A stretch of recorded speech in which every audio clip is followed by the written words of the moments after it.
Bueno, eh, buenas tardes, buenos días, buenas noches, en donde quiera que estén. Otra vez retomamos las actividades de JMLAT después de los Hagim. Estamos contentos de volver a empezar un nuevo ciclo de este tipo de conferencias y eventos y debates que hemos organizado desde hace 2 años. Esta vez con el tema de antisemitismo, usos y abusos. En nombre de JMLAT les queremos dar la bienvenida. Nos pueden seguir en nuestra página de Facebook, que es JMLAT. También tenemos la cuenta de Twitter. Y bueno, pues nada más antes de pasarle la palabra a Esther, quería hacer un comentario local de una situación que pasó con JMLAT aquí en México. Este evento lo tratamos de promocionar por medio de la página del Comité Central de la Comunidad Judía en México, y al igual que otras ocasiones, a pesar de ser un tema de interés general para todos, fue censurado 2 veces el anuncio por parte de la página del Comité Central. Estamos tratando de averiguar qué pasa, pero sí lo queríamos denunciar porque sí sentimos que es un atropello un poco a la pluralidad comunitaria. Perdón que haya sido algo local, pero era importante decirlo. Paso la palabra a Esther Chabot, quien será la moderadora y presentará a nuestros 2 ponentes, a Joel y a Michelle. Les recuerdo que las preguntas se pueden hacer por medio del chat, se harán cuando terminen los ponentes, habrá espacio para preguntas del público o en nuestra página de Facebook. Les agradezco mucho y le dejo la palabra ahora sí a Esther. Hola, ¿qué tal? Buenos días a quienes asisten desde el continente americano, buenas noches a quienes están en Israel. Y bueno, pues empezaremos con esta reunión cuyo tema es por demás interesante. Simplemente antes de comenzar a presentar a nuestros invitados que van a tomar la palabra para platicarnos acerca de las diferentes definiciones del antisemitismo en la actualidad, de su uso y de su abuso, pues solamente recordar algunas de las palabras o de las definiciones que en algún momento escuché yo como alumna cuando el profesor David Bankir estuvo en México, cuando habló de que el antisemitismo es un virus mutante que va adquiriendo nuevas formas a medida que transcurre la historia. Y creo que nada más adecuado que recordar en estos momentos, en la medida en que es evidente que el concepto de antisemitismo se ha modificado. Y una de sus modificaciones fundamentales parte de la creación del Estado de Israel y del peso y la influencia que el Estado de Israel han tenido en cuanto a los brotes antisemitas que aparecen en el mundo. Por supuesto, no se trata del único factor, hay una serie de elementos que en ocasiones van destapando brotes antisemitas y agresiones antisemitas, pero no cabe duda que a diferencia de todos los 2000 años de historia del pueblo judío, cuando la mayor parte del tiempo vivimos en la diáspora, el antisemitismo actual tiene hoy por hoy mucho que ver con lo que ocurre en el Estado de Israel. Supongo que las definiciones en esa medida han tenido que ir cambiando, así como también las respuestas que los judíos en la diáspora y en Israel, el gobierno e incluso la ciudadanía israelí dan para poder definir de nueva cuenta qué es antisemitismo. Y bueno, pues creo que tenemos 2 muy importantes académicos estudiosos del tema que seguramente nos podrán explicar cómo se han ido elaborando nuevas definiciones del antisemitismo a partir de perspectivas distintas. Algunas de ellas venidas de organizaciones que actúan fuera del Estado de Israel, otras que tienen su nacimiento adentro del Estado de Israel. Y pues me da mucho gusto presentar aquí al profesor Joel Schwartz, quien reside en Israel desde 1990 estudió Historia del Pueblo Judío, Sociología y Antropología en la Universidad Hebrea y es docente egresado de Kibbutzim College de Tel Aviv. Es conferencista invitado en los seminarios de la Escuela Internacional de Enseñanza del Holocausto de Yad Vashem, representante del movimiento Mesortí Mundial en América Latina desde su sede en el Seminario Rabínico Latinoamericano en Buenos Aires. Ha guiado en los últimos 15 años alrededor de 40 viajes de estudio a Polonia, Alemania, Hungría, República Checa, desde alumnos de escuelas secundarias hasta investigadores y formadores de opinión, entre otros en el marco del Congreso Judío Latinoamericano. Ha sido becario invitado por el gobierno de Polonia a un programa de estudios en el Museo de los Judíos de Galicia en Cracovia, ha dictado conferencias en diversos marcos y actualmente cursa estudios de posgrado en la Universidad de Tel Aviv y se desempeña como docente en el Instituto Ort Gutmann de la ciudad de Natania. Y bueno, dejo la presentación del profesor Michel Herman para el momento en que él inicie su presentación. Así que le damos la palabra a Joel. Bien, buenos días amigos a los que están en América Latina, buenas tardes a los que estamos del otro lado del océano. Primeramente un placer y un gusto y agradezco mucho a Jotam Blatt la invitación para compartir estos temas que por un lado son temas de los que nos ocupamos casi diariamente y por otro lado espero que este sea un espacio de reflexión más que una conferencia y que sea un espacio en el cual podamos intercambiar porque realmente en algunos de los temas que vamos a tocar hoy son más las preguntas y más las cuestiones en abierto que las cosas que tenemos absolutamente cerradas y claras. Me gustaría empezar diciendo algo que tal vez sea obvio, pero no está de más recordarlo, y es que esta conversación que estamos teniendo tenía por título ¿Quién define? Y la verdad que la definición en sí de un fenómeno social, histórico, político, siempre es un tema en constante dinámica, en constante transformación. Un poco lo que tú, Esther, citabas con relación a aquella enseñanza del finado David Bankir, es relevante también para cuando hablamos de la definición del antisemitismo. Así como el antisemitismo va cambiando su cara y sus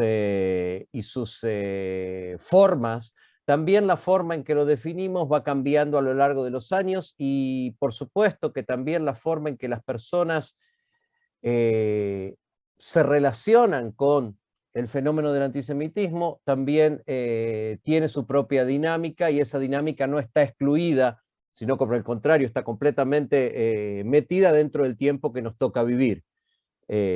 Cosas que hace 50 años serían impensables, hoy se pueden decir libremente.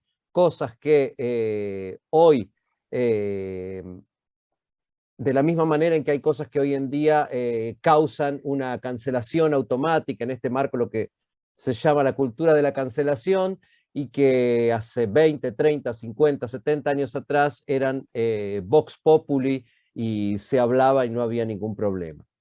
Una definición, y la definición del antisemitismo en este sentido no es ajena, es en última instancia una especie de herramienta que nos permite delimitar en qué terreno estamos parados.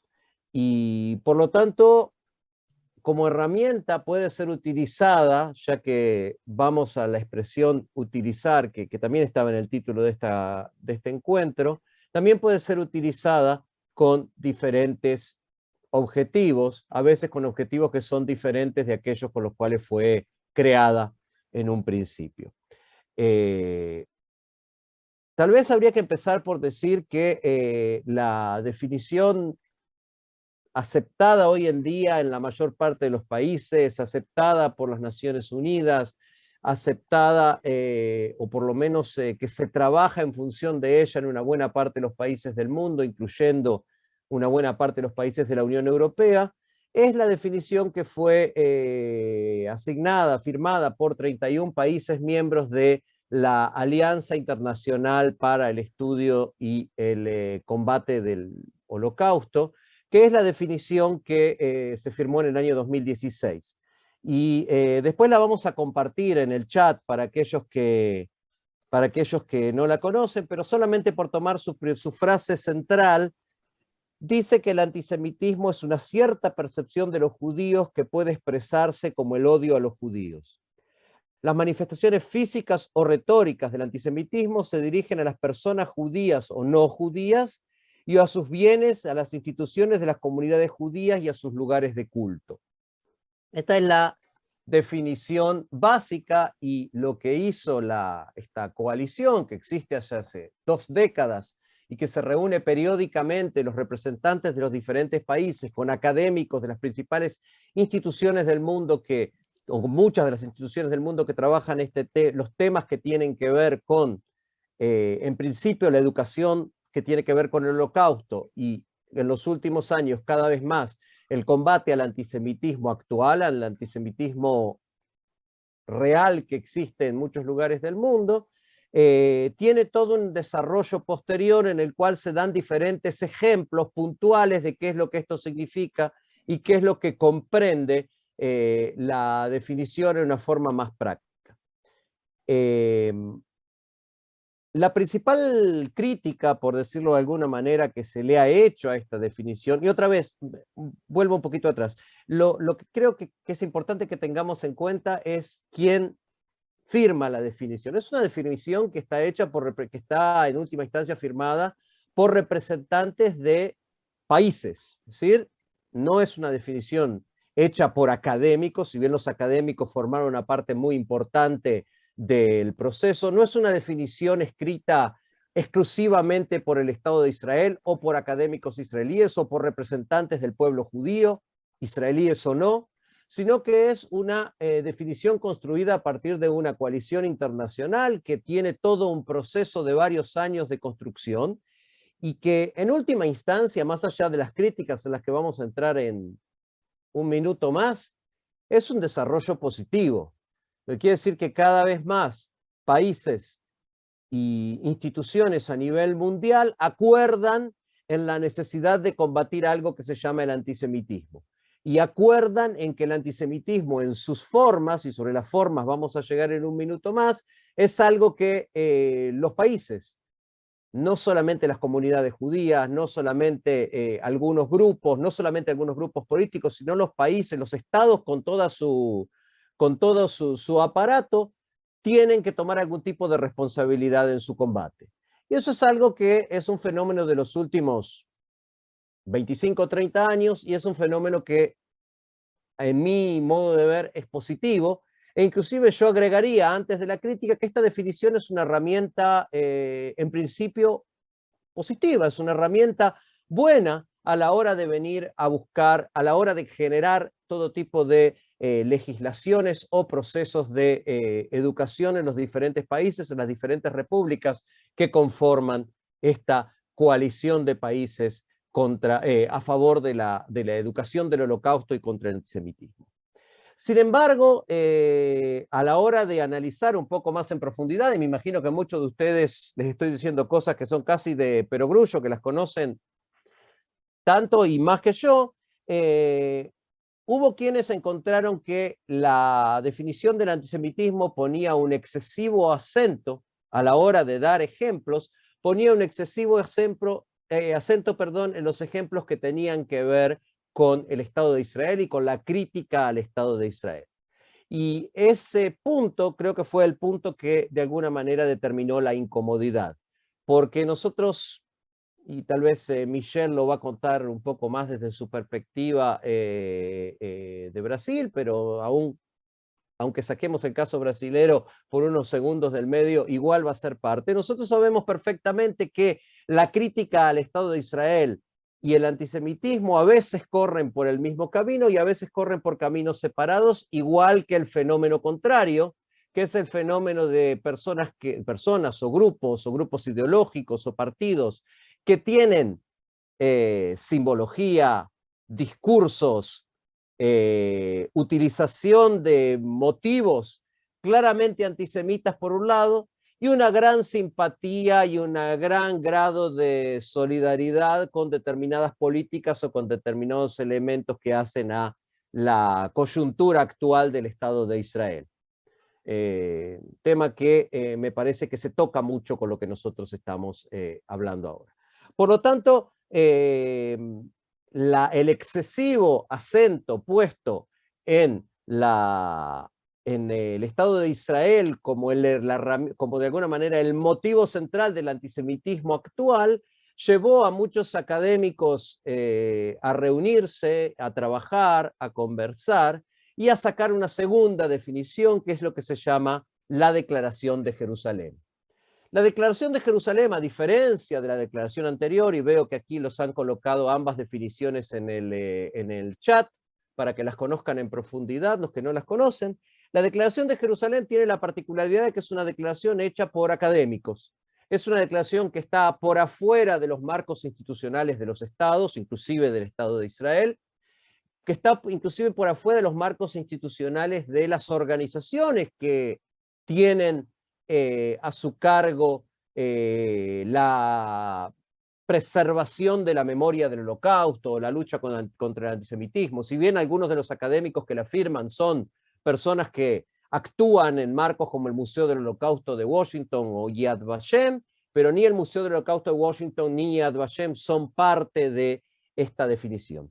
Y es una definición que hace un hincapié muy grande en tratar de alguna manera separar, por llamarlo de alguna manera, la paja del trigo, es decir, en establecer cuáles son exactamente aquellos puntos en los cuales estamos hablando de antisemitismo, pero tratando de preservar un espacio en el cual las críticas, determinado tipo de críticas al Estado de Israel, determinado tipo de críticas a la sociedad judía, determinado tipo de críticas independientemente de su virulencia, no por el grado de violencia o de virulencia que tenga la crítica, es antisemita, sino por cuestiones que hacen a la esencia de lo que se está criticando. La definición de Jerusalén, o lo que se llama la definición del antisemitismo de la Declaración de Jerusalén, dice que antisemitismo es la discriminación, el prejuicio, la enemistad o la violencia ejercidos contra los judíos como judíos o contra las instituciones judías como instituciones judías. Pareciera que no hay una enorme diferencia, pero es una definición que de alguna manera apunta a un aspecto más claro. Intenta dejar un poco más claro y más especificado en qué momento hablamos de antisemitismo y en qué momento no.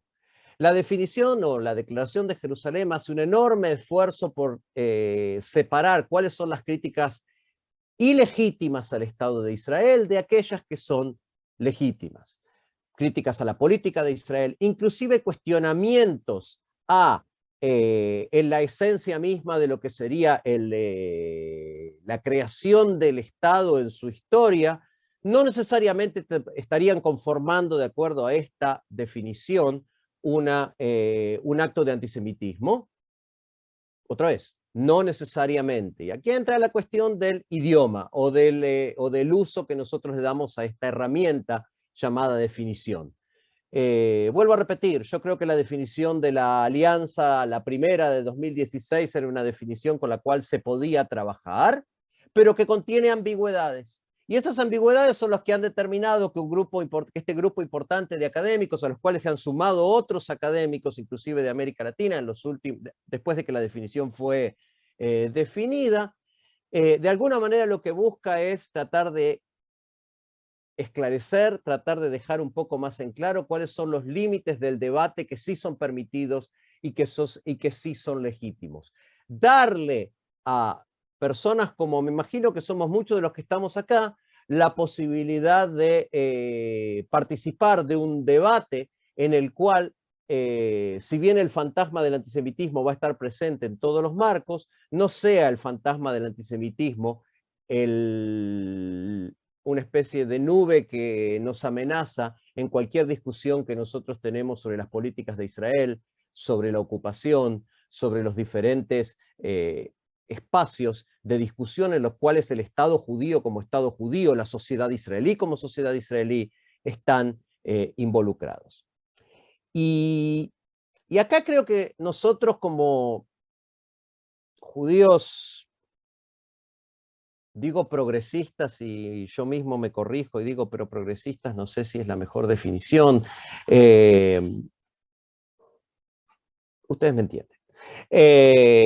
Nos enfrentamos a un problema que no es un problema, no sé si es un problema nuevo. En realidad creo que no es un problema nuevo, creo que es un problema que, otra vez, también este problema cambia de cara con los años. Me imagino que en 1967 hubo judíos que se enfrentaron al mismo problema y en diferentes épocas de la historia nos enfrentamos con este problema de que aquellos que somos críticos de ciertas políticas del Estado de Israel, aquellos que nos oponemos a la ocupación, aquellos que ponemos en duda o que nos atrevemos a poner en duda algunos aspectos del carácter democrático del Estado de Israel, por lo menos en ciertos espacios, aquellos que decimos cosas que los programas de Asbará, de lo que yo llamo el sionismo republicano, no necesariamente comulgan, y que por el contrario inmediatamente nos hacen sospechosos de algún tipo de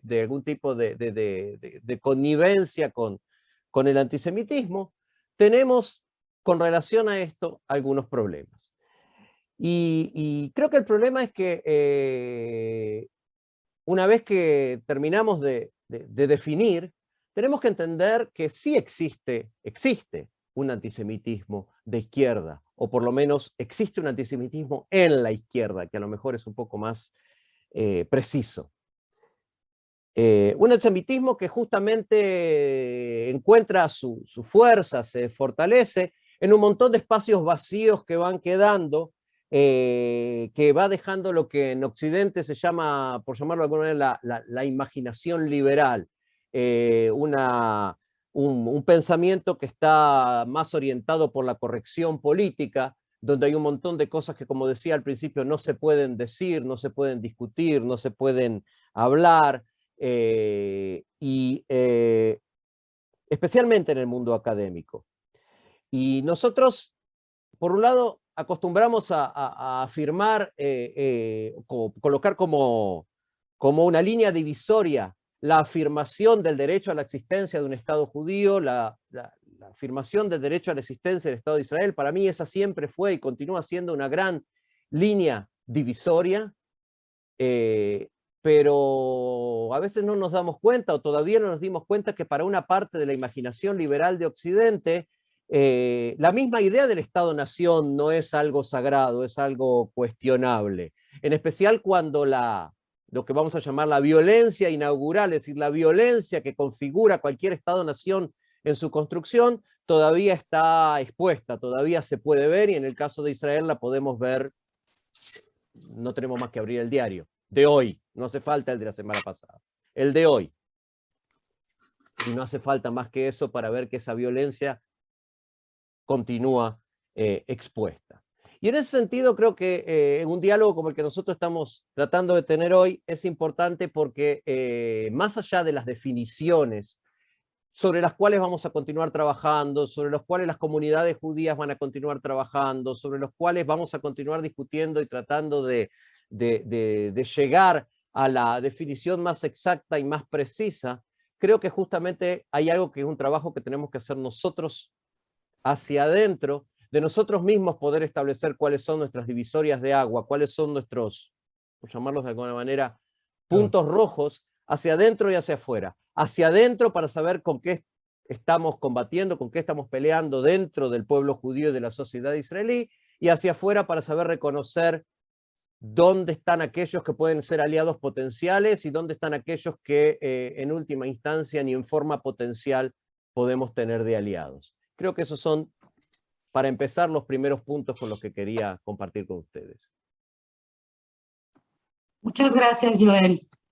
Muy interesante tu exposición. Y damos paso ahora al profesor Michel Kerman, quien es profesor en el Departamento de Sociología de la Universidad Federal de Río de Janeiro, donde coordina el Núcleo Interdisciplinario de Estudios Judíos y el Laboratorio de Religión, Espiritualidad y Política. Él es investigador del Centro para el Estudio del Sionismo e Israel en la Universidad Ben Gurión del Negev, donde recientemente completó su postdoctorado. Es investigador del Centro Vital Sassoon para el Estudio del Antisemitismo de la Universidad Hebrea de Jerusalén. Tiene un doctorado y una maestría en Antropología y Sociología de la Universidad Hebrea de Jerusalén, donde fue profesor invitado. Michel también es coordinador académico del Instituto Brasil-Israel. Damos pues la palabra al profesor Germán. Hola, hola a todos y hola a todas.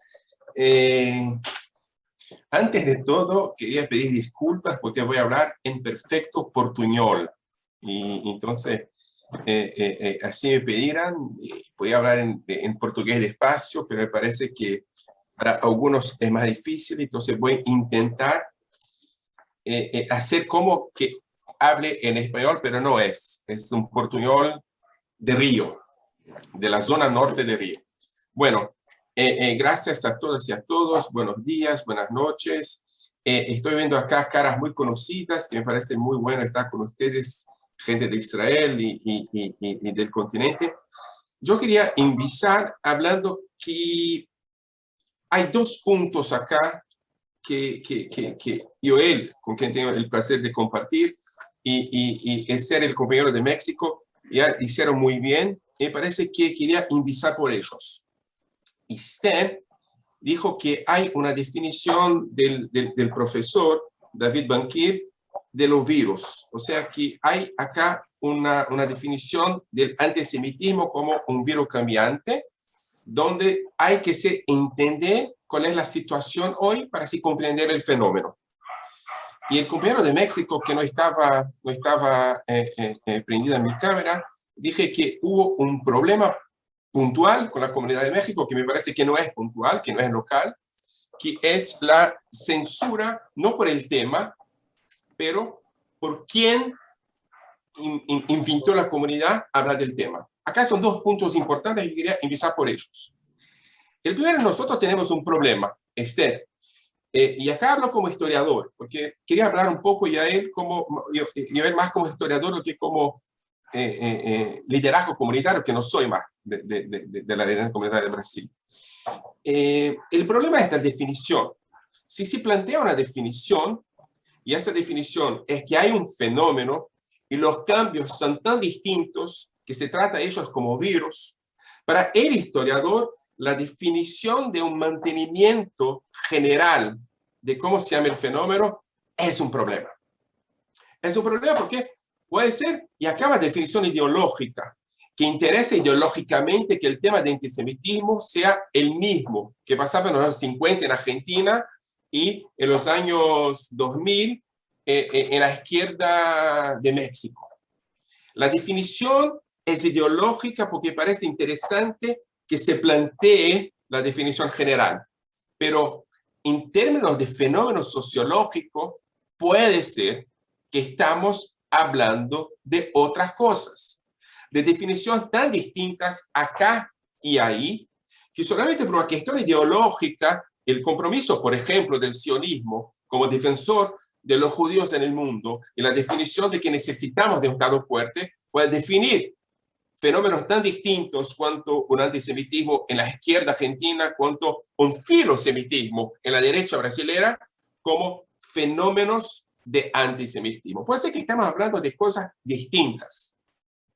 El segundo punto, por el compañero de México. Y acá un punto interesante. Yo vivo en el mejor sitio del mundo hoy, no para vivir, pero para entender las contradicciones radicales de la derecha pro-sionista y el pueblo judío. No hay situación más pornográfica lo que en Brasil para se comprender que una discusión, un discurso, una perspectiva pro-sionista puede ser muy fuertemente antisemita. Más que esto, la definición de pro-sionismo o filosemitismo puede cambiar las definiciones de pueblo judío. Por ejemplo, gente que para nosotros estábamos adentro, la izquierda, los liberales, los progresistas, yo él sea que sea progresista, la gente de izquierda y sionista, que estábamos dentro del pueblo judío, una definición muy importante, también creada en la modernidad, hoy está desafiada. Para nosotros, en Brasil, por ejemplo, como en México, como el compañero planteó ahora, estamos más alejados de la comunidad judía institucional do que, por ejemplo, la derecha evangélica. Para ellos, eso es muy importante. Nosotros somos los antisemitas y ellos son los filosemitas. O sea, una definición muy importante, lo antisemitismo antes planteado como un ataque contra el pueblo judío, hoy no es más acá en Brasil y sugiero que en otros sitios en Latinoamérica también es un ataque contra algunos judíos y no en contra todos los judíos. Y más que eso, es un ataque también hecho por algunos judíos contra algunos no judíos. En este sentido, en una definición nueva, puede ser que estamos ahora percibiendo una nueva definición de antisemitismo, como la definición de Isaac Deutscher en la modernidad europea, de Europa del Este, era que había los judíos no judíos, o sea, gente que está adentro y afuera, y cuando va afuera está cargando la definición, el judaísmo, de adentro para afuera, y afuera es un no judío, pero es un no judío con judeidad, y no solamente con judaísmo. Puede ser que ahora estamos planteando una nueva definición, no más de judíos no judíos, pero de no judíos judíos. O sea, que quien plantea la definición sobre la judeidad o sobre el judaísmo del otro son las definiciones que están embarcadas hoy en el sionismo. Y un sionismo que gente de la izquierda, gente del progresismo judío no conoce, no acepta, no está junto. O sea, puede ser que la gran crisis que tenemos hoy sea una crisis de definición. Una crisis de definición donde la cuestión del antisemitismo sea relevante de forma distinta. Si yo no puedo más me definir como un luchador en contra del antisemitismo, porque yo soy de izquierda, y yo, por ser de izquierda, yo soy antisemita, y el tipo que es un filosemita de derecha, evangélico, y puede apuntar a mí, hacia mí, como si yo fuera el antisemita, tenemos una otra definición. Y yo sé que es un poco polémico, pero ya estamos acá haciendo un ejercicio para que pensemos y reflejemos. Pero el punto acá es si es posible una definición basada en los conceptos de la modernidad judía que creó conceptos importantes como el judaísmo, el sionismo y la judeidad.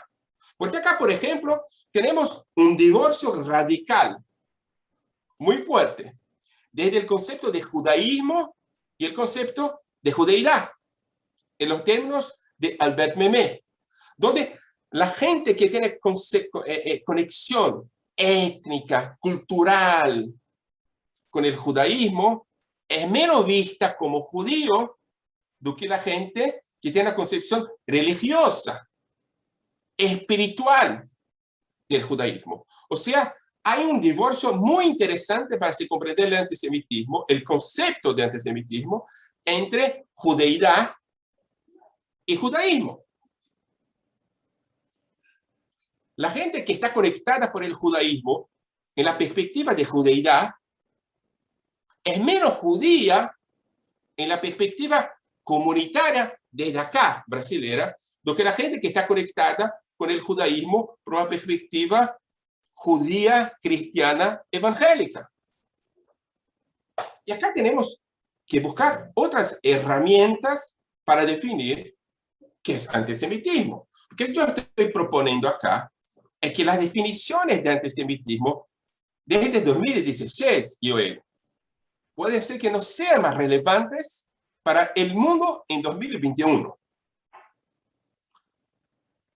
Y acá propongo una reflexión sobre ellas, sobre la definición de ira. La definición de ira es muy general en algún punto, es muy política en otro punto y muy estatal en un tercer punto. En los puntos generales hay definiciones importantes. Por ejemplo, la definición de una perspectiva de naturaleza judía. ¿Dónde está la percepción de que hay una naturaleza judía? Acá en antisemitismo. Y la naturaleza judía, el concepto del judío como tal, creó el concepto de conspiración judía. Acá tenemos antisemitismo.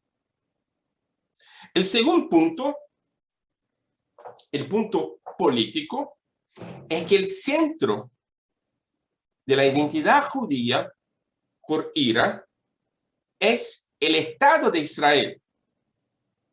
Y no solamente el sionismo, el Estado de Israel, la comprensión estatal. Y el tercer punto es que la definición es política, ideológica, estatal. O sea, los estados que están en conjunto con nosotros no son antisemitas. Por ejemplo, ¿cómo tratar la situación de estados como Hungría, Polonia, Ucrania? Se van a afirmar la definición de ira en contrapartida de estados como Holanda, Dinamarca, Uruguay, si no iban a afirmar. O sea, la definición de ira es una definición que propone la perspectiva política estatal ante la perspectiva de fenómeno social y político. Tenemos un problema. Porque acá el fenómeno de antisemitismo abandona las posibilidades de comprensión de la complejidad sociológica y va al campo de la definición simple, de la definición absolutamente directa de las perspectivas estatales. O sea, la definición de antisemitismo no es más una definición para comprensión del mundo, pero es una definición para creación de relaciones políticas. Tenemos, en mi perspectiva, yo trabajo en Brasil con dos puntos que son muy importantes hoy para la política brasilera. Yo veo acá a Lúcia. Lúcia puede explicar esto mejor que yo. Que es el genocidio y el antisemitismo. Los dos están en crisis. La definición de genocidio hoy es una definición que no solamente puede ser una definición política estatal, jurídica, judicial, porque hay concepciones de genocidio que son muy complejas. Acá en Brasil, Lúcia, tenemos una situación compleja de genocidio. Tenemos prácticas genocidarias que no sabemos aún si son políticas de genocidio. Acá en Brasil, por ejemplo, tenemos un problema, porque el concepto de holocausto es manejado por los dos lados de los campos políticos, desde la izquierda, desde la derecha. La izquierda está acusando el gobierno de prácticas de holocausto y la derecha está acusando a los que acusan los gobiernos de prácticas de holocausto de ser antisemitas.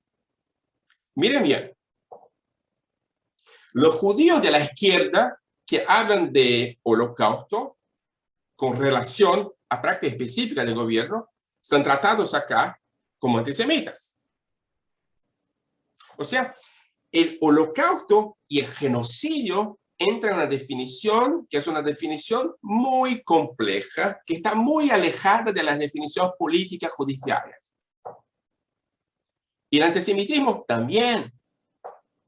La definición básica de la derecha evangélica brasilera y latinoamericana es una definición que está promoviendo la idea de que hay una naturaleza judía.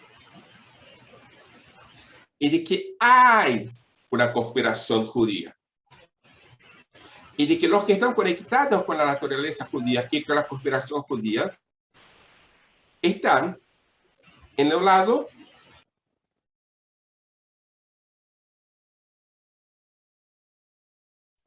me mutaron.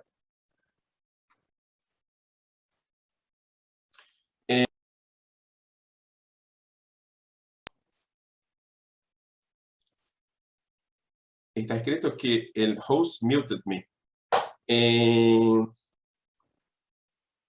¿Están escuchando? O sea, tenemos una definición, Joel, que Ira iba a tratar como definición, por un lado, antisemita, tradicionalísima, conspiración judía, naturaleza judía, hábitos judíos, y por otro lado, la misma Ira iba a tratar como no antisemita, conexión con el Estado, respeto a definición de sionismo. O sea, puede ser que la Ira nació bien para algunos lugares, algunos locales, y vieja para otros.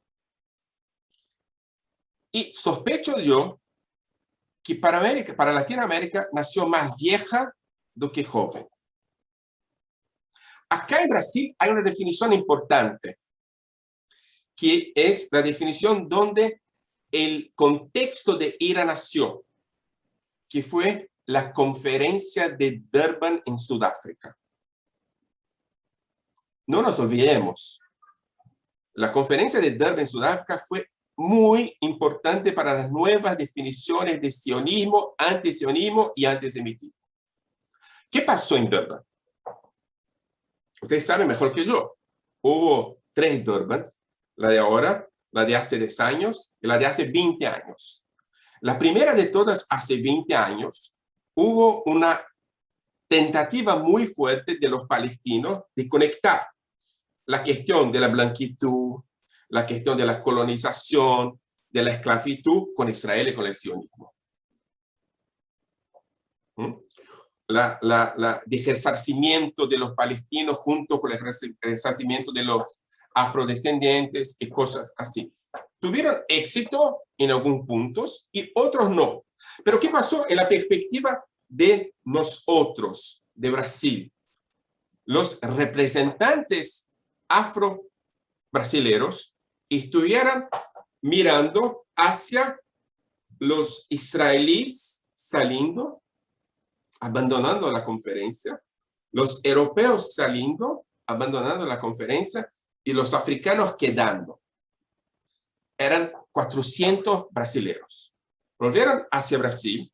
El Durban se transformó en la definición más exitosa de antisemitismo para la comunidad judía. Durban está igual a antisemitismo para la comunidad judía.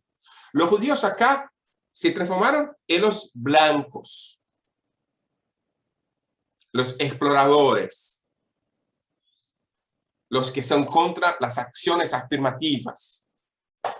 Recuerden ustedes que la primera Durban fue en 2001, en septiembre. Los Estados Unidos no tuvieron tiempo para lidiar con Durban, porque fue el septiembre de 2001. En Brasil, Durban fue, de hecho, el evento más importante para el nuevo país que nacía. Y el nuevo país que nacía, Brasil, de 2002, era un país que ponía claramente los negros y los judíos en situaciones opuestas. Los judíos quedaron los más blancos de todos. Los negros tenían fijado la salida de los judíos afuera de la conferencia. Y se creó acá en Brasil la perspectiva de que los judíos son la representación más fuerte de blanquitud. No se puede sacar la definición de Ira de las consecuencias políticas de Durban. Hay que pensar donde nosotros,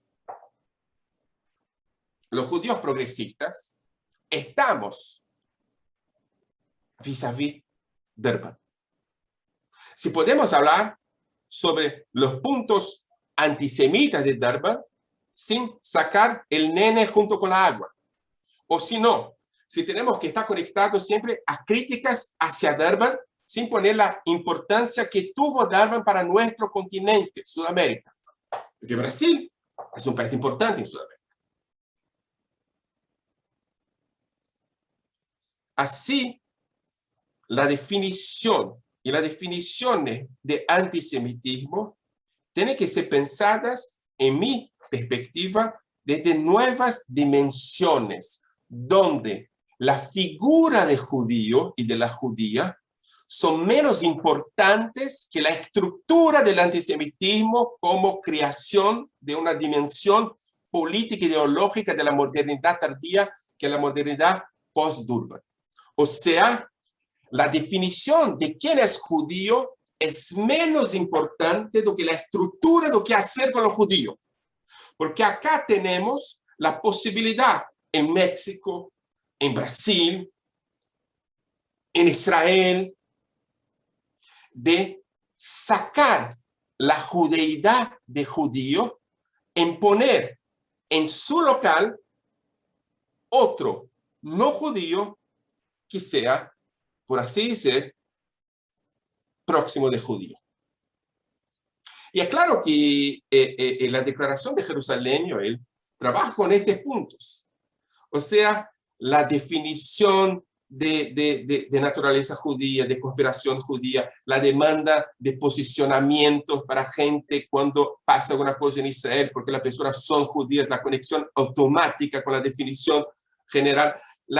Me parece que más do que académica, la definición de Jerusalén es una definición estructurante de qué es antisemitismo. Y la definición de IRA es una definición de conjuntura política de lo que es antisemitismo. Me parece positivo las definiciones, siempre, pero para que sean superadas. Termino acá, solo quiero decir una cosa. Estamos haciendo ahora un dossier en Israel Studies Association sobre los nuevos marcos del antisemitismo. Y la situación está tan brava que no se tienen marcos generales para se definir o qué es antisemitismo. O sea, nosotros no estamos sabiendo a cuáles artículos aceptar y cuáles no aceptar por la definición. Son tan distintas que algunos, por ejemplo, utilizan el concepto de Mbembe, el concepto de necropolítica como definición de antisemitismo. Y otros utilizan el concepto de Yehuda Bauer como antisemitismo. Y son conceptos no solamente distintos, contradictorios. O sea, me parece que es importante entender que estamos adelante de una definición nueva, no solamente de antisemitismo, más de colectivo judío, para que sepamos o qué hace ese antisemitismo después de esto. Muchas gracias. Muchas gracias, profesor Germán. Realmente ha sido una exposición muy, muy compleja, pero muy rica también, porque nos está dando perspectivas que realmente no habían aparecido de manera tan clara ante nosotros. A mí me hizo pensar en otros ejemplos que se podrían aumentar a lo que acabas de exponer.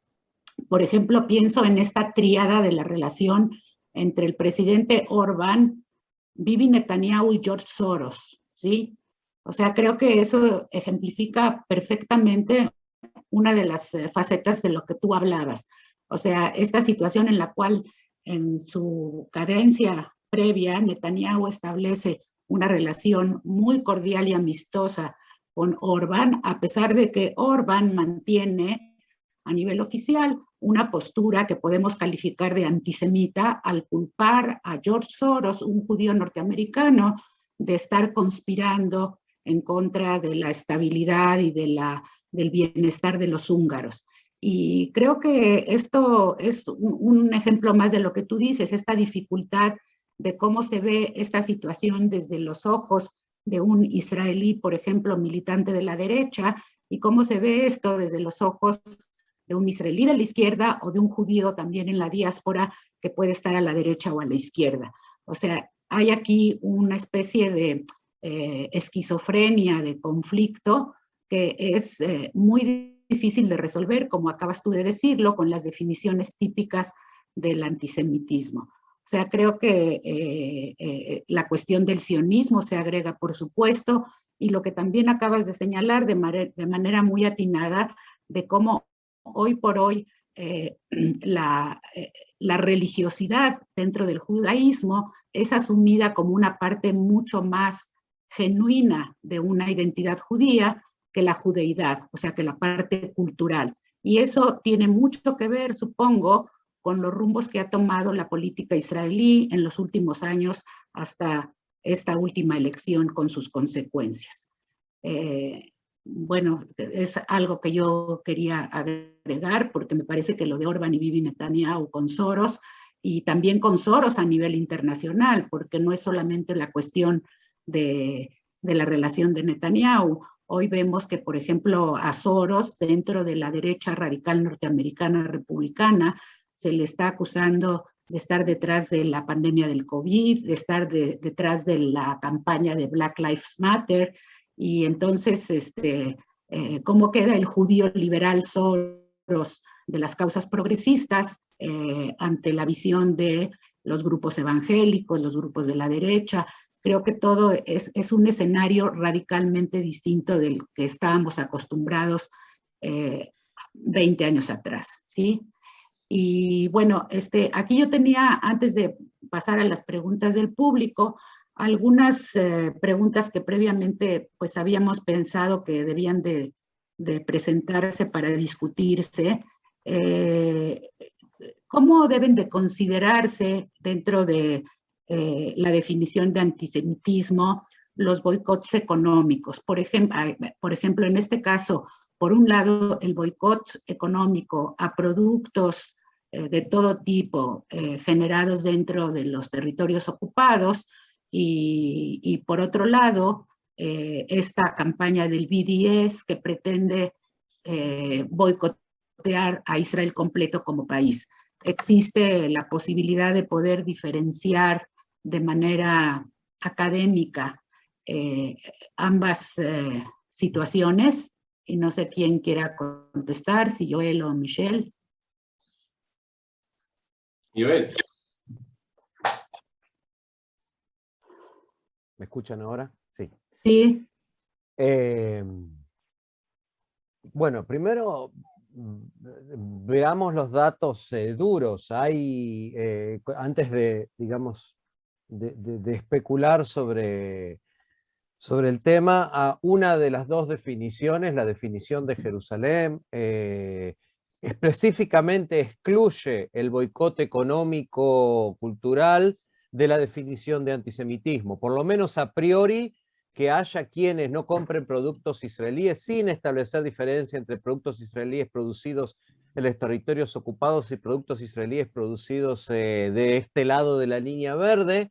En principio no configurarían en sí mismas un acto antisemita de acuerdo a esta definición, con la que yo personalmente en este sentido acuerdo bastante. Es decir, el boicot, como todos nosotros sabemos, es una herramienta política, por lo menos hasta ahora legítima, en las relaciones entre sociedades, en las relaciones entre países, y en el caso de Israel no debería ser diferente. Es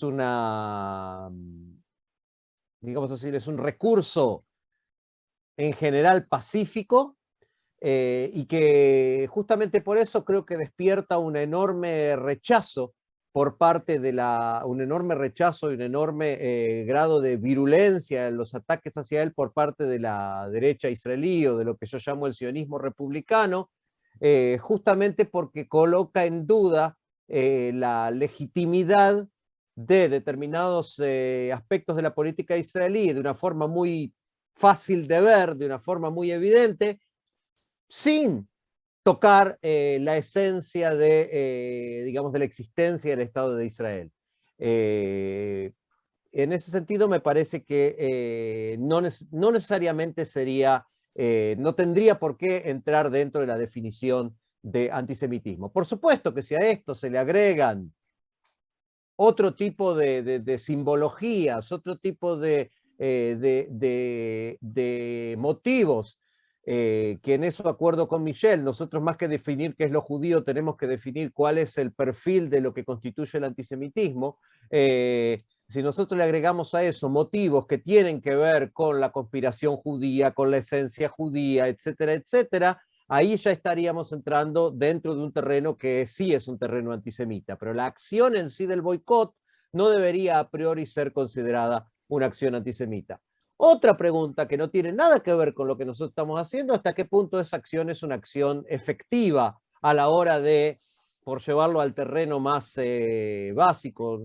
Ustedes saben, yo vivo en el país del Tajles, entonces para llevarlo al terreno del Tajles, de lo concreto, hasta qué punto ese boicot es efectivo a la hora de combatir la ocupación, por situarlo en un punto concreto. Sobre eso tengo, no solamente yo, sino mucha gente, mis serias dudas. Hay quienes dicen, y yo comparto bastante esta posición, que estas campañas en definitiva terminan debilitando lo que, a falta de una palabra mejor, vamos a llamar al campo progresista dentro de Israel, en lugar de darle fuerza al combate a la ocupación y que lo que, digamos, afectan, por lo menos hoy, por lo menos en la realidad de 2021, de los últimos 4 o 5 años, a la sociedad israelí es bastante menor.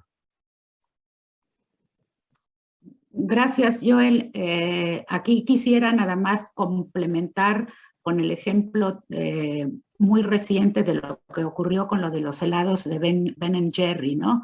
En donde la gran indignación que hubo en Israel contra esta productora de helados que tiene su matriz en Estados Unidos y que es propiedad también de judíos, y que sin embargo fueron tildados estos judíos de propietarios de Ben & Jerry de ser antisemitas por el hecho de no querer vender sus productos dentro de los territorios ocupados.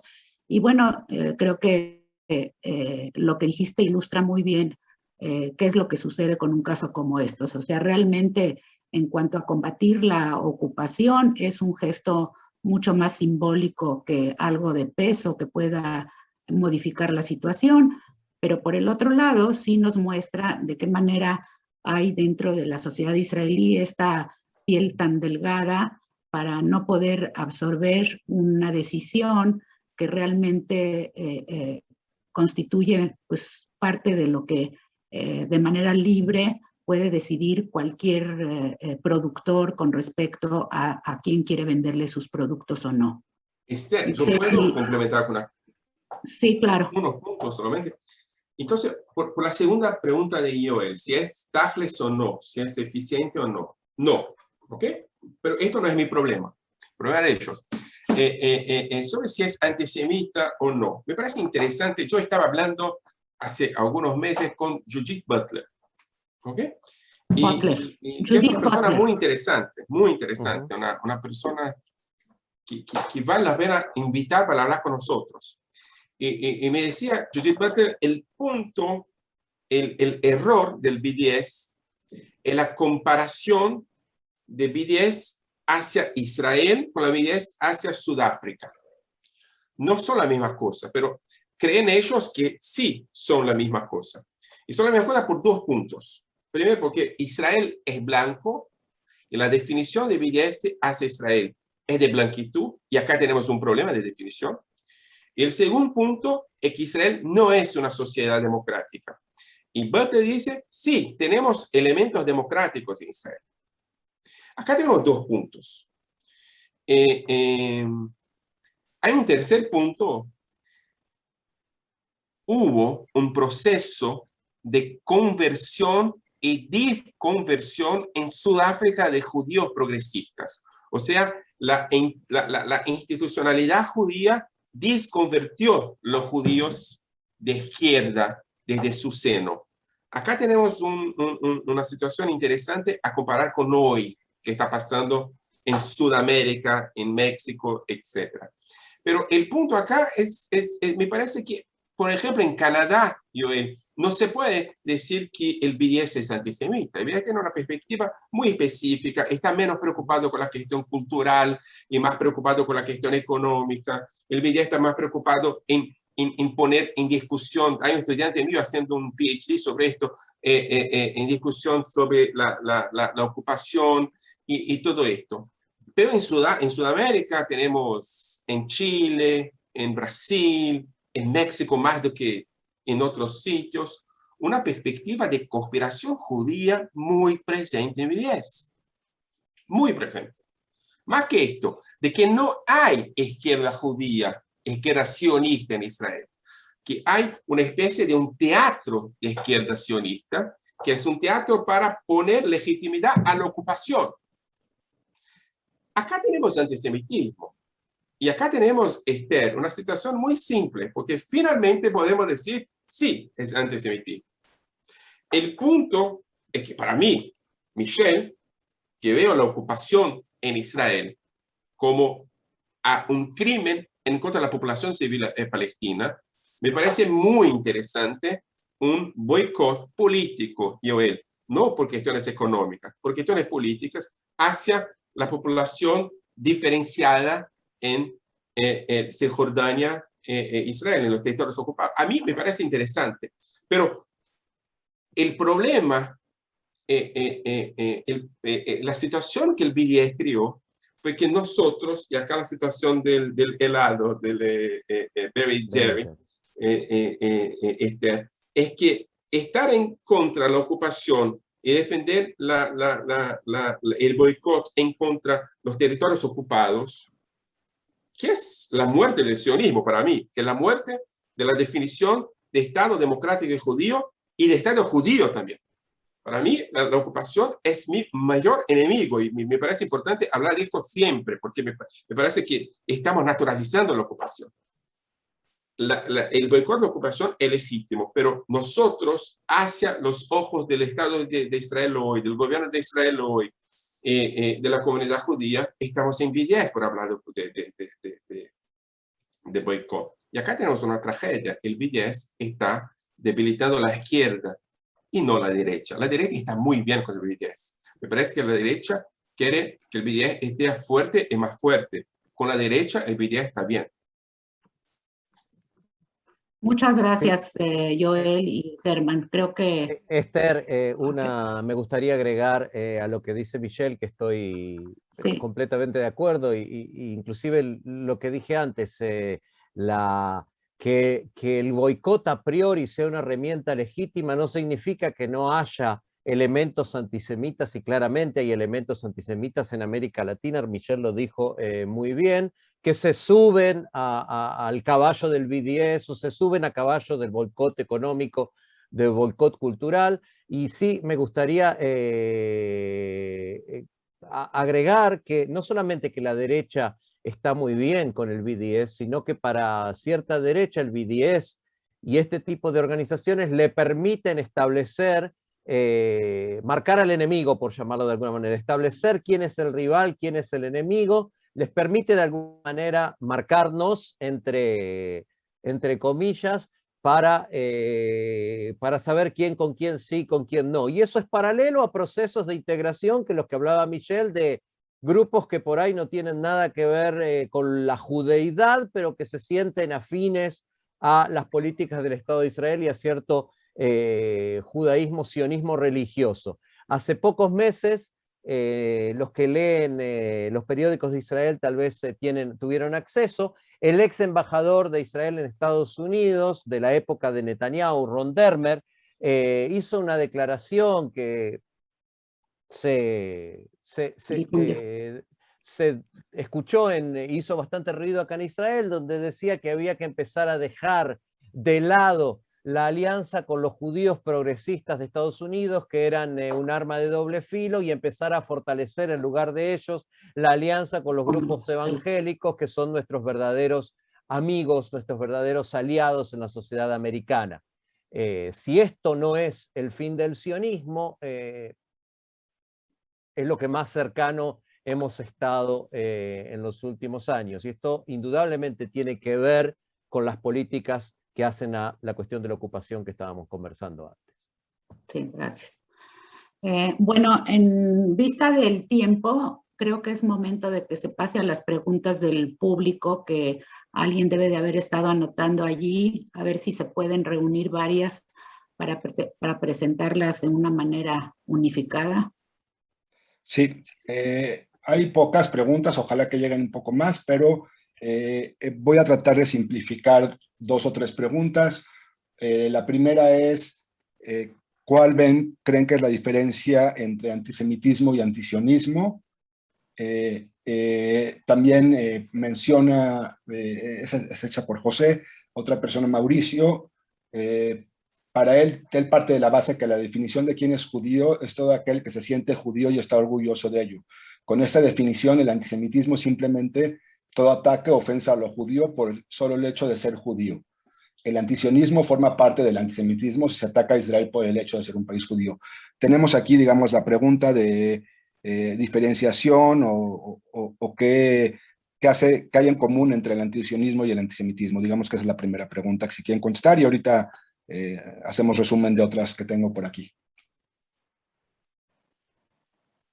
No sé quién quiera, Michelle, Joel. Empiezo yo y después seguimos. Voy a tomar un poquito la pregunta de Mauricio, porque nosotros, en definitiva, en este encuentro empezamos discutiendo definiciones y conceptos, y me parece que sobre eso seguimos discutiendo. A ver, ¿quién es judío? No sé hasta qué punto es lo que nos va a ayudar a determinar lo que es el antisemitismo, porque a lo largo de la historia el orgullo judío, el sentirse orgulloso de ser judío o no, con enormes ejemplos para dar, nunca fue algo muy relevante a la hora de acusar a una persona de participar o no participar de la conspiración judía. Y no estoy hablando solamente de mi área de estudio académico, que es la Shoah, sino también en un montón de otros ejemplos puntuales que todos ustedes conocen, inclusive en América Latina. Bastaba tener algún tipo de vínculo con algún tipo de antepasado judío para que la categoría, sin ningún tipo de vínculo personal real, para que el antisemitismo te eligiera como target en determinados momentos de la historia. Entonces, la cuestión del orgullo judío, creo, o de algo que tenga que ver con el sentimiento judío de la persona, creo que suele no ser muy relevante en ninguna de las definiciones, por lo menos de lo que es el antisemitismo tradicional. Por otra parte estaría la pregunta, y esto creo que cuando decimos se ataca a Israel por el hecho de ser un país judío, ¿qué significa ser un país judío? Significa ser un país que la mayoría de su población es judío, significa ser un país que se autodefine como el Estado de la nación judía y de la nación judía con exclusividad. Es decir, de acuerdo a algunas definiciones, algunos de los que estamos acá también atacamos a Israel por ser un país judío. Alguien podría venir y decir.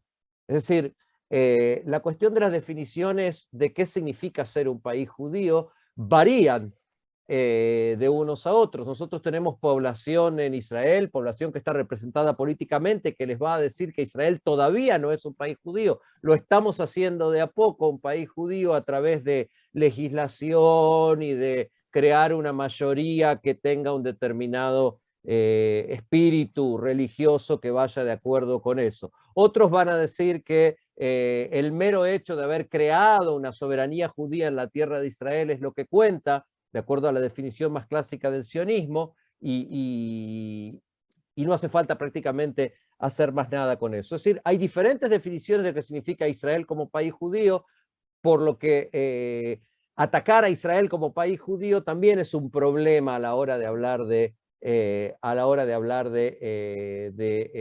antisemitismo. Lo mismo con la cuestión que alguien colocó por aquí, acabo de ver la frase, con la cuestión de fronteras, con la cuestión de definiciones políticas de lo que significa el Estado de Israel.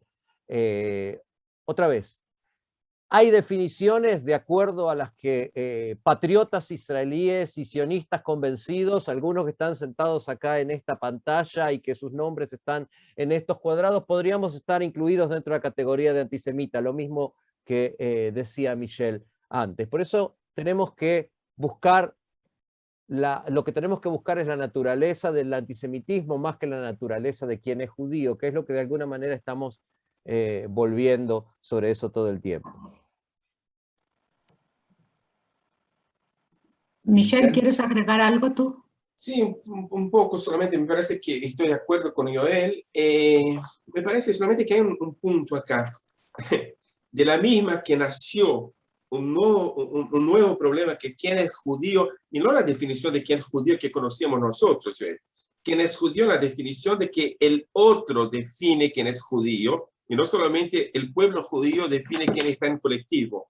Tenemos hoy una situación muy interesante, una situación de que hay definiciones de judíos o de filojudíos desde el otro. O sea, el punto de que tenemos nosotros acá gente que estamos en definiciones de antisemita es muy importante. Pero nació también junto con esta definición de quién es judío por el otro y no por el colectivo, nació una nueva izquierda. Una izquierda que acá se llama de izquierda identitaria, que es una izquierda que no está involucrada más con las definiciones de clase social, de lucha de clase, de explotados y explotadores, que está definida también definiciones identitarias en una perspectiva muy específica. Y acá Israel está en posguerra con una definición muy confortable para esta izquierda de un mundo del posguerra. Porque acá tenemos multilateralidad, definición de genocidio y de víctimas, tenemos definición de fronteras o no definición de fronteras como perspectiva de establecimiento de un Estado. O sea, Israel resume la definición del mundo posguerra, del mundo post-45. Y para grupos postcoloniales, para grupos anticoloniales, la definición de Israel en posguerra es la definición del colonialismo. En conjunto con la definición de blanquitud, hay una definición de colonialismo y de blanco. O sea, los judíos que son los no blancos por definición, los no europeos por definición, en perspectiva anticolonialista, definidas decoloniales, son hoy el mundo que produjo la injusticia. No solamente la cuestión palestina, la injusticia de formación de un Estado en un sitio donde no era un sitio blanco por europeos. Es claro que acá está equivocado, pero me parece que hay que buscar esta definición general de la nueva izquierda para comprender dónde viene el antisionismo de esta definición, que me parece que no es antisemita, es otra cosa, es equivocado, pero no es antisemita.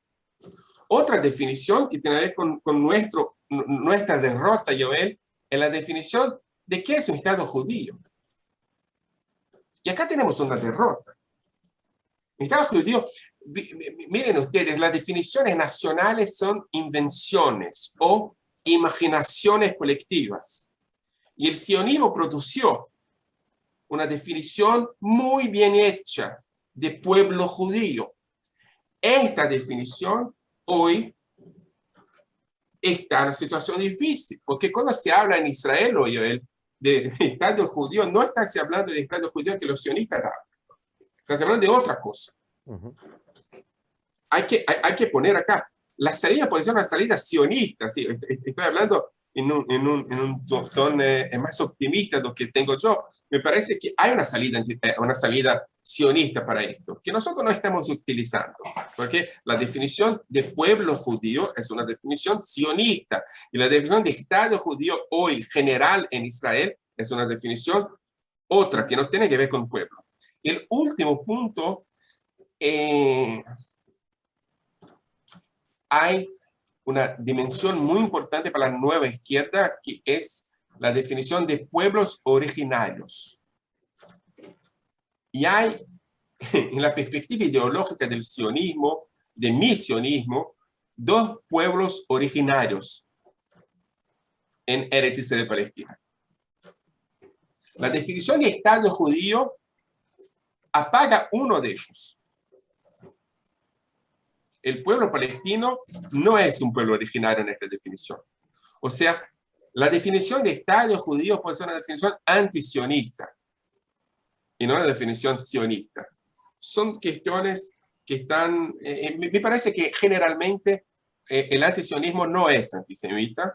Hay definiciones de antisionistas que son antisemitas, que están involucradas con las conspiraciones internacionales, pero las contradicciones que la creación del concepto de Estado judío no creó, son contradicciones que tenemos que tratar para que sepamos dónde hay antisemitismo y dónde no hay antisemitismo. Tratarlo el antisionismo como antisemitismo es dar el poder de conexión con la identidad judía en las manos de la derecha, me parece. Voy a hacer una última ronda de preguntas. No vamos a poder contestar todas. Voy a tratar de resumir y que sirva esto como, porque nos quedan 10 minutos, que sirva esto para que tanto Michelle como Joel den la respuesta y sirva como cierre de la actividad, para que tengamos unos 10 o 15 minutos más. Nos comenta, por ejemplo, Darío, que tanto el antisemitismo como el proteccionismo de lo israelí vía la lucha contra el antisemitismo comparten la idea antihumanista según la cual el judío o lo judío pierden el sentido de subjetividad y por eso se transforma en objeto de sacrificio. Tenemos otra pregunta, bueno, que hizo Lucía, que la contestó parcialmente Michelle, pero se le está dirigida a Joel. ¿Qué opinan del boicot cultural del BDS hacia Israel? Ahorita traduzco ahora una pregunta que está en portugués de Moshe, nuestro compañero Moshe. Roberto pregunta que si el BDS definido académicamente como lo realiza la Declaración de Jerusalén, varias veces resultan declaraciones antisemitas tradicionales, como sucedió en Argentina, con militantes palestinos y no palestinos. Y lo que dice Moshe dice que para el BDS es antisemitismo por negar el derecho a los judíos de tener una nación propia, que es un derecho que cabe a todos los pueblos. Son entre definiciones, o sea, opiniones y preguntas. Entonces, quizá lo podríamos sintetizar un poco aunque ya se habló, en el asunto del BDS y un poco qué es lo judío, digamos, para el BDS. Pero no sé si alguien quiere hacer una última pregunta, pero ya digamos, ya estamos en el límite.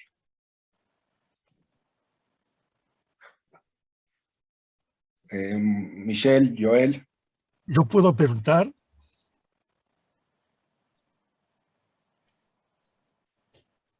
Leonardo Senkman. Sí, yo mandé recién, no sé si lo leyeron, un pedido para que se relacionen a dos puntos que me parecen fundamentales. Uno es la politización del antisemitismo en ciertas comunidades y gobiernos en Europa, como en Inglaterra, que acusan a los líderes de la izquierda del laborismo como antisemitas. Y es un tema gordo, que también se puede ver esto en Chile, cuando fue presentado la posibilidad de ser candidato uno de los miembros de origen palestino del Partido Comunista chileno.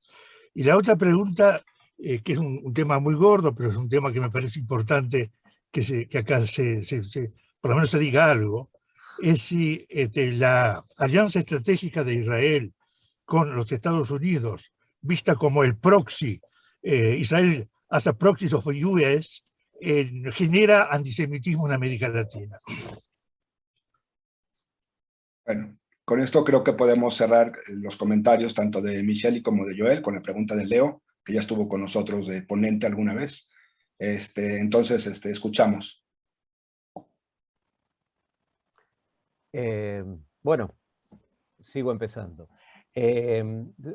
Tomo lo último. Yo vivo en Israel y si bien leo lo que pasa en América Latina,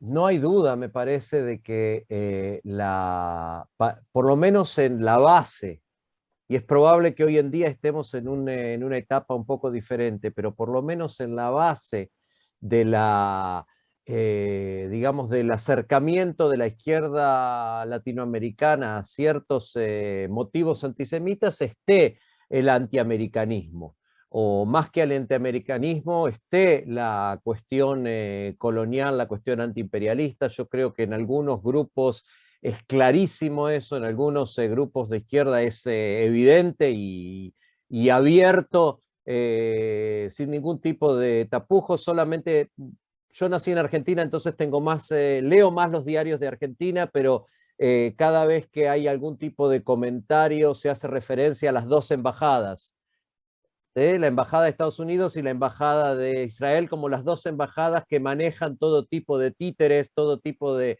agentes y todo tipo de personajes. Otra vez la historia de la conspiración judía que anda dando vueltas, inclusive a veces por atrás de Estados Unidos y no por adelante. Es decir, no como proxy, sino más que eso, como algo que está de alguna manera moviendo los hilos por detrás de lo que sucede, y hay cierta izquierda que se sube a esos argumentos sin lugar a dudas. Me parece que esto en el caso de América Latina es muy claro, y me parece que esto se retroalimenta. Tomo una pregunta que alguien hizo, que vi que estaba por ahí, me parece que esto se retroalimenta justamente con esa alianza de ciertos sectores o de la derecha israelí en general con por lo menos una buena parte del sistema político americano, la sensación de que era más que una alianza estratégica lo que había entre Trump y Netanyahu, era prácticamente una mancomunión espiritual y de intereses que iba mucho más allá de una mera alianza estratégica, hasta extremos que no habían habido en el pasado, por lo menos de forma tan abierta y tan desembosada. Me parece que esto de alguna manera retroalimenta todo eso, así como lo retroalimenta dentro de Estados Unidos. O sea, no me cabe duda que el recrudecimiento del antisemitismo en Estados Unidos, que es un fenómeno que no hay investigadores que no lo señalen en los últimos 4 o 5 años, un fenómeno exponencial, también tiene que ver con estos procesos, de maneras diferentes, pero también tiene que ver con estos procesos. Eso con relación a lo que hablábamos de la definición, digamos, del fortalecimiento del sentimiento anti-israelí, anti-judío como consecuencia de la política norteamericana.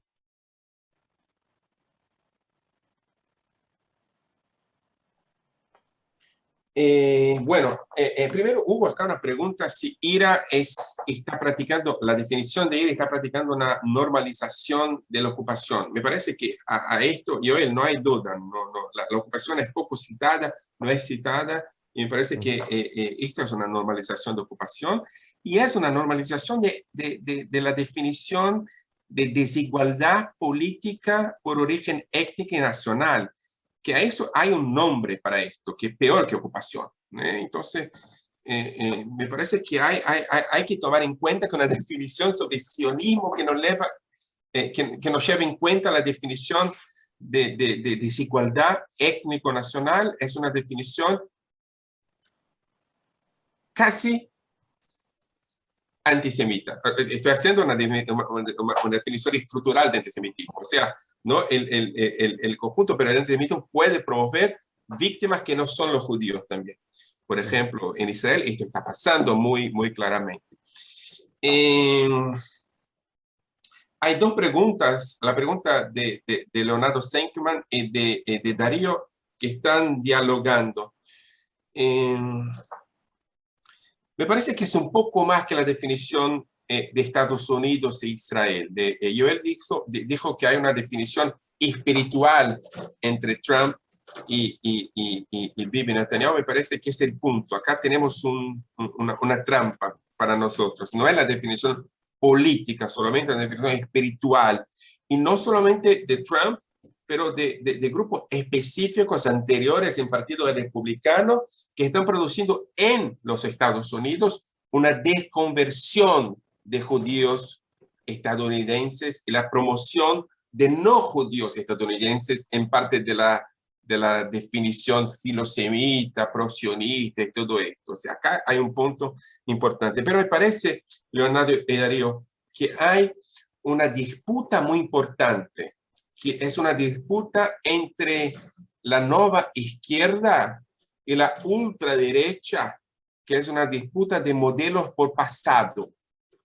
estos dos grupos tienen un pasado a conquistar, un pasado que están mirando. Este pasado es un pasado muy distinto.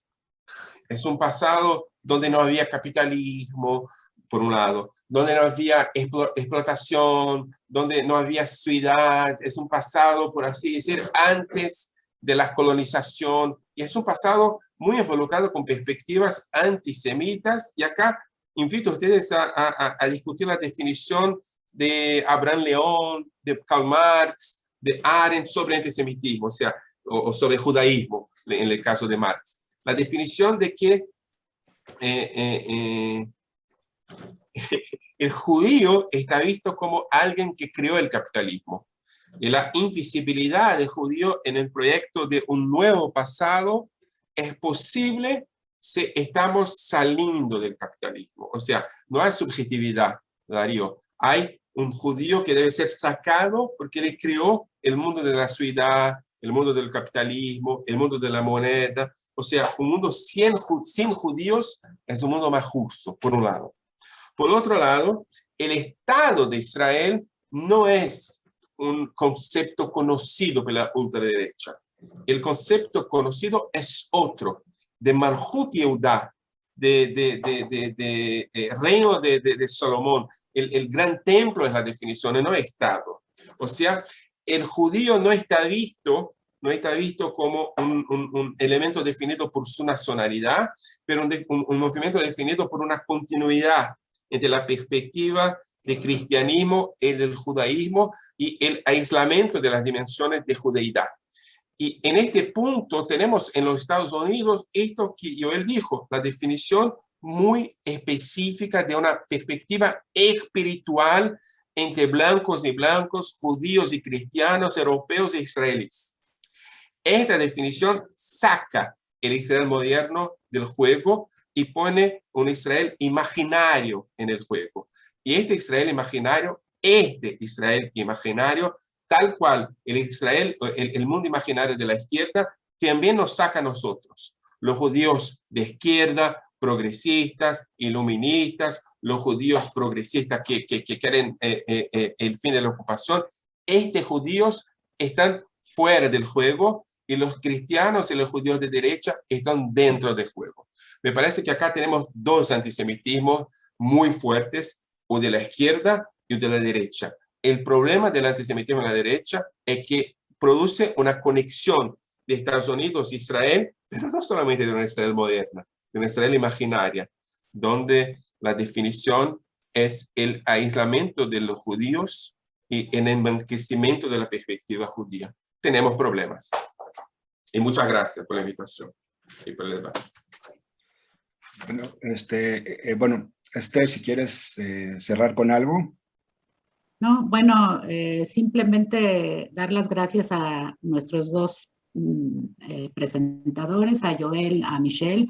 Ha sido un lujo escucharlos. Realmente creo que nos están ofreciendo perspectivas que no habíamos tenido entre nosotros. Hace mucho tiempo que no se discute, cuando menos en el entorno mexicano-judío, con tal profundidad el tema del antisemitismo, y pues esperemos que sigamos teniendo reuniones como estas, incluso que podamos contar con alguna bibliografía, si es que es posible que ustedes nos la envíen a través de los organizadores del Zoom, de JAMBLAT, porque realmente creo que sí, la coyuntura actual merece que nuestras perspectivas cambien de foco por estar ya, creo que, un poco anticuadas. Agradezco a los organizadores, a JAMBLAT, a la gente en Argentina, en Brasil, en Israel, en México, a todos los que participaron, y hasta la próxima. Gracias. Y gracias, muchas felicitar gracias. a las mamás en Argentina. Sabemos que hoy fue el Día de las Madres, no sabíamos, no teníamos, por eso se planeó para hoy. No sé si en otro lugar de Sudamérica, pero igual una felicitación, y los dejaríamos, tendremos noticias pronto de algunas otras de nuestras actividades. A Esther, a Michelle y a Joel, muchas gracias. Fue un gran reinicio de actividades. Y bueno, a todos nos pueden seguir en Facebook, en Twitter, y pronto nos reuniremos en otra actividad. Muchas gracias a todos por su participación.